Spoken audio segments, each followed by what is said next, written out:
Humans are weird. Let's work it out. What I saw. Twist firmly hummed quietly to himself, enjoying the resonance that the massive medical pool sent washing back over his appendages as he worked. He had balanced his appendage between bracing his mass against the nicely textured sides of the pool and the half-dozen or so abrasion brushes he was working over the sides. The soft evening light the humans called golden hour filtered through the skylights, and the mineral-rich water to fall on the mineral surface of the healing pool. The human melody he was sounding out had a pulsing rhythm that went well with the work, and it wasn't long before it caught the attention of his coworker, and prods uneasily submerged his leading end into the healing pool. "What is that song?" he asked curiously. "I don't know the sound name of it," Twist firmly said with a cheerful wriggle of his lagging end. "However, the context is a collection of lower caste humans enjoying themselves in a warm, shallow body of water with music and food." "It sounds delightful," Prods uneasily observed. The other ungulate fell silent and watched his colleague adding the fresh, therapeutic abrasions to the sides of the pool. Twist firmly, politely increased the volume of his humming, and Prods uneasily let his appendages dangle further into the pool to enjoy the alien melody. After a few rounds of the refrain, his coworker sounded him again. "What has prompted this maintenance?" Prods uneasily gestured at the freshly abraded surfaces of the pool. "Oh, you know how it is," Twist firmly said with a depreciating wave of his lagging appendage.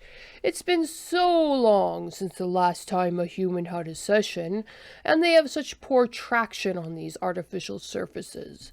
When a patient comes to me for treatment, I find it rather unprofessional to send them up from the pool floor with worse injuries than they came in with." Prods uneasily gave an appropriately amused full-core ripple at the jest and bobbed his leading end in sympathy. A human's near legendary instability in anything but a fully limp and flat position was both a disturbing reality and a source of near endless entertainment. "You know, they have a running cultural joke about that," Prods uneasily observed. "Do they?" Twist firmly asked. "Yes," Prods uneasily went on.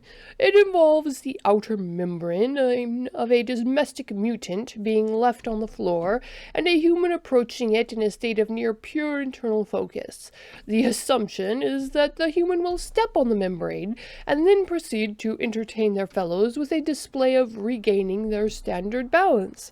I believe the humor is increased by the fact that this particular fruit reflects light in a range that is easiest for humans to see, so it is even more of an indictment of the human spatial awareness that they don't respond to it." "Did that joke exist in their culture before their contact with us?" Twist firmly asked. "For centuries before," Prods uneasily assured him. "I was privileged enough to see a display of the various manifestations of the joke in an art gallery.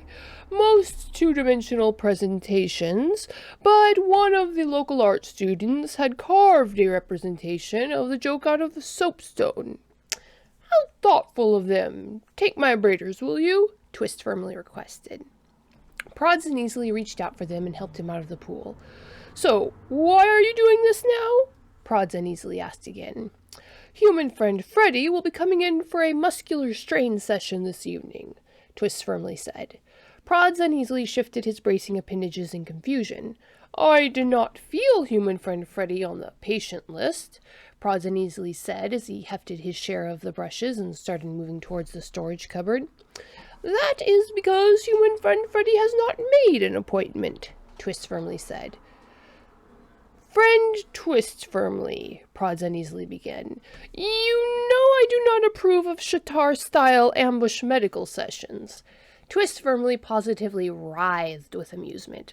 "I assure you that this is not an ambush session," he said, dismissing the idea with a flick of a lagging appendage. "This is a little help here. A yearly tradition with a conditional timing element. Neither of us knew when the sessions will be needed until certain conditions have been met. Those conditions were met as of the 9th hour of the solar day." Prods uneasily climbed up on Twist's firmly dorsal side and used the increased leverage to pull a long, soft foam rod out of the bin. It was rather covered in dust, and in cleaning it off as he followed Twist firmly back to the medical pool, he realized that there was a banner with human writing on it wrapped around the rod.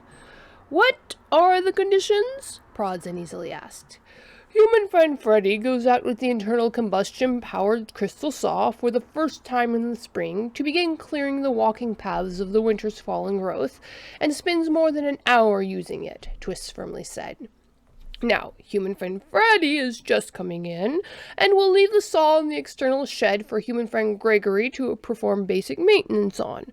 For some reason, the basic care of the machine is never forgotten." This puzzling statement was said with an almost irritated set to his appendages. Prods uneasily was pondering this odd behavior on his colleague's part, when Twist firmly took the foam rod with a polite gesture of gratitude.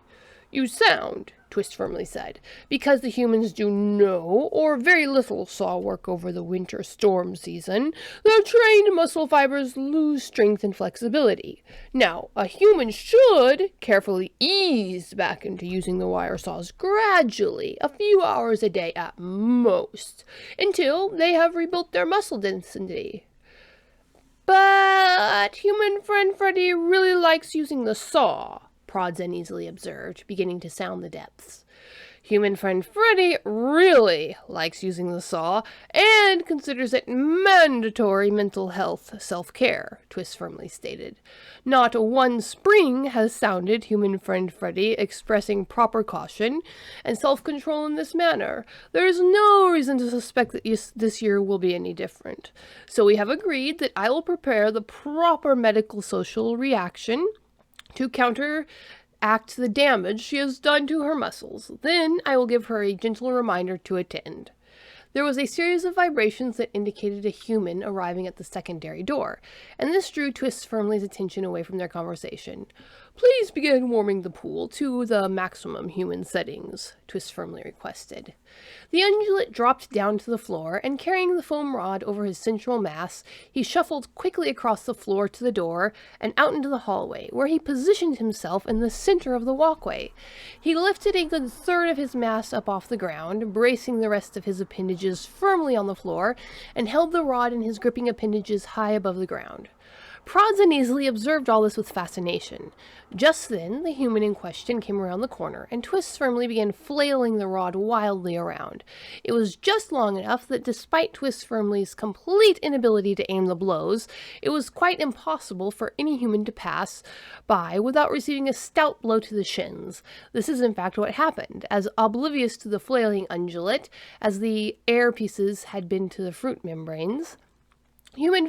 Human friend Freddy walked right into the foam rod, and it connected with the human's shins with an oddly satisfying thunk.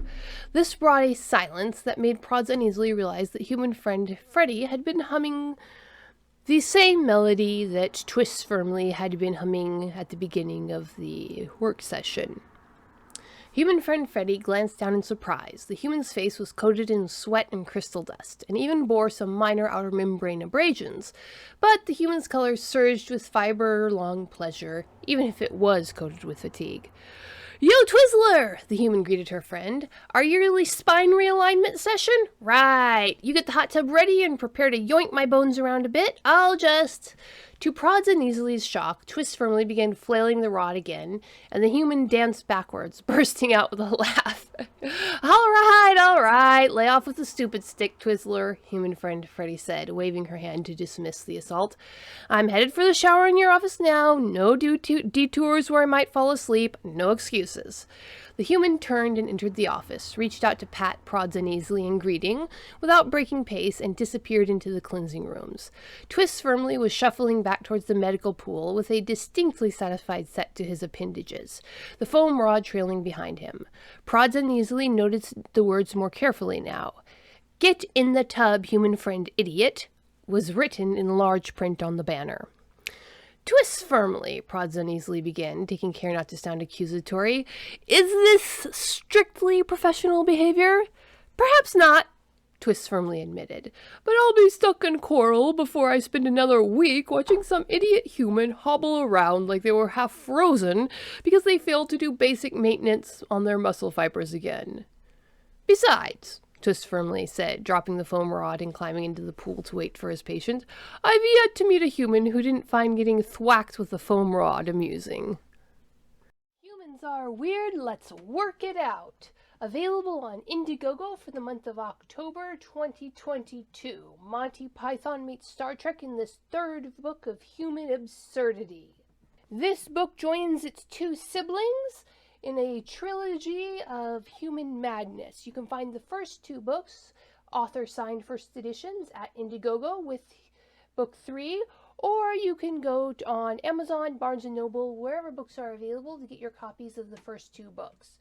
Humans Are Weird, Let's Work It Out, book 3 in the series, available on Indiegogo, October 2022.